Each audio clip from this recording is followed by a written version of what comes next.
এই কথাটা কি ঠিক? আপনার ভক্তরা বলে যে হুজুর নিজের পরিচয় গোপন করে রাখেন। নিজের নিজের গীত গায় কেটা, নিজের গীত গায় তো না, নিজের গোপন করে রাখতেছে।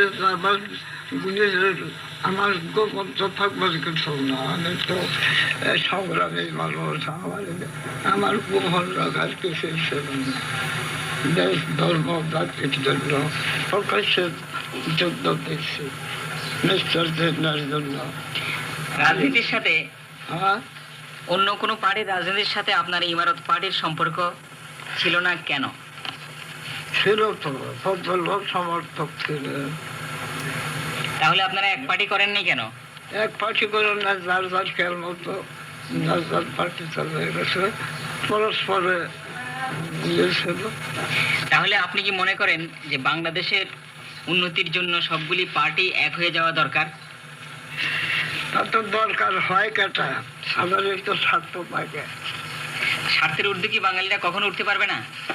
আচ্ছা, স্বার্থের উঠবে, এখন তো উঠতেই পারবো, সাইয়ার উঠবে, আগে পারতো না।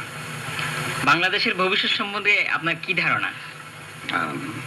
আমি তো আমার তো আমি আরো ভারত থেকে কিছু পাবো। বাংলাদেশের জনগণ হিন্দু মুসলমান উভয়ই উভয়ই স্মরণে রাখিলেন। বিধান অনুসারে প্রতিটি দুই বাংলা এক হইতে পারে। জি, আপনার একটা বিজ্ঞাপনে আমি এটা পড়েছি। হ্যাঁ, আপনার একটা বিজ্ঞাপনে এটা পড়েছি আমি। তো দুই বাংলা যদি দুই বাংলা এক হয় তাহলে তো আমরা বিরাট বাংলা, বিশাল বাংলা হয়ে যাব। আপনি কি সেটাকেই বলেছেন কলিকাতাময় বিশাল বাংলা? সেটাকেই বলেছেন? কলিকাতাকে বাংলার ভিতরে আনার জন্য এত ইচ্ছা কেন আপনার? কলিকাতা, আমি কলকাতা তো বাংলাদেশের অন্তর্ভুক্ত, সম্পূর্ণ বাংলা এক মতে আমাদের হাতে আসবে। এইটা তো শাহজাদি বেগমের ওয়াকফ এস্টেট সম্পর্কে আপনার কথা কি? এটা তো আমাদের মোতাবলি করছিল। জি, রাজাদের যখন ওয়াকফ সম্পর্কে এখন বাঞ্ছল করে দিয়েছে গভর্নমেন্ট, বড় একটা নতুন। আর আমি কত দূর করতে পারি, 1021 মহদ্দমাই করছি আমি। ঈশ্বরদের সঙ্গে 21, আইয়ুবের সঙ্গে 450 জমিদারদের সঙ্গে মতনৈক্য করবো। তখন কি আপনার ইমারত পার্টি ছিল? ছিল। ইমারত পার্টি প্রথম প্রতিষ্ঠিত হয় কত সালে? একেবারে আমার জন্মের সঙ্গে সঙ্গে।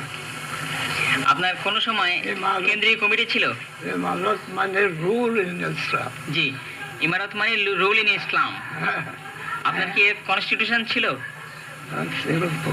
রুল ইন ইসলাম আমার না, আপনার কি সেন্ট্রাল কমিটি ছিল? সেন্ট্রাল কমিটি না, এটা বাকি ছিল না। আপনার ভক্তরা সবাই মিললে এখনো সে একটা পার্টি গড়ে তুলতে পারে, আপনি কি সেই পারমিশন দেবেন? আমি তো পশ্চিম বাংলা আমার হাতে আনতে চাইছি। জি, সারা বাংলা। আপনার ভক্তরা যদি চায় যে আমরা ইমারত পার্টি গড়ে তুলবো, আপনি কি পারমিশন দেবেন? দেব না কেন?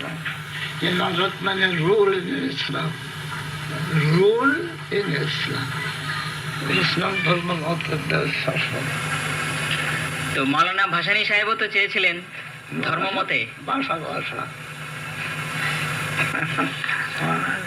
তারা নিজেদের স্বার্থ বহাল রাখে।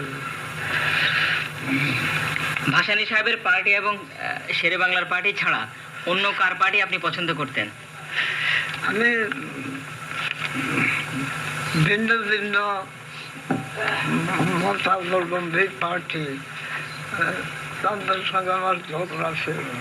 জি, মতলব মতো করে করুক না, আমার মতলব হয়েছে আমি পাকিস্তান বাঁধবো না, আমার এটা বাংলাদেশ হয়। আপনি প্রথম স্বাধীনতাকামী রাজবন্দী। প্রথম বিজ্ঞাপনে আমার কেন পাকিস্তান জিন্দাবাদ, ইংরেজকে তারাই পাঞ্জাবি আনতে যায়, বাংলা নহে স্বাধীন বাংলা ছিল। আপনি প্রথম স্বাধীনতাকামী রাজবন্দী। বাংলাদেশের প্রথম স্বাধীনতা রাজনীতি সে কতদিন অনেক দিন ছিল, কত 8 বছর? 8-10-12 বছর তো হবে। তখন আপনার কিরকম কষ্ট হয়েছিল? কষ্ট আমার কিছু হয়েছে না, পাবলিক আমার ছিল, জনমত আমার পক্ষে ছিল, জনমত আমার পক্ষে ছিল। ফজলুল হক বিরোধিতা করতে পারে নাই, এটাই তো বলবো। ফজলুল হক তো ম্যান অফ পার্সোনালিটি ছিলেন। আপনি কি ইসলামী বিপ্লব পছন্দ করেন? ইসলাম তো বিপ্লবী, ইসলাম নিজেই বিপ্লব। খোমেনি সাহেব নাকি আপনার কাছে চিঠি লিখেছিলেন, লিখেছেন? সেই চিঠি কি আছে এখন? কি লিখেছেন তিনি? সেই সময় কি অবস্থা ছিল, সেই অবস্থা অনুসারে আমার কাছে কি লাগতো আমি মনে রাখি নাই, ঠিক মতো পারবো না। খোমেনি সাহেবকে আপনি বিপ্লবী মনে করেন? হ্যাঁ, খোমেনি সাহেবকে বিপ্লবী মনে করেন? বিপ্লবী তো ঠিক। উনি কি দেশের মুক্তি আনতে পারবেন? হ্যাঁ, উনি কি দেশের মুক্তি আনতে পারবেন? আছে নাই তো, আছে, এখনো আছেন। তিনি বলেছেন কিছুদিনের মধ্যে তিনি অবসর গ্রহণ করবেন। আমাদের দেশের অবস্থা কোনো সময় কি খোমেনির দেশের অবস্থার মতো হবে?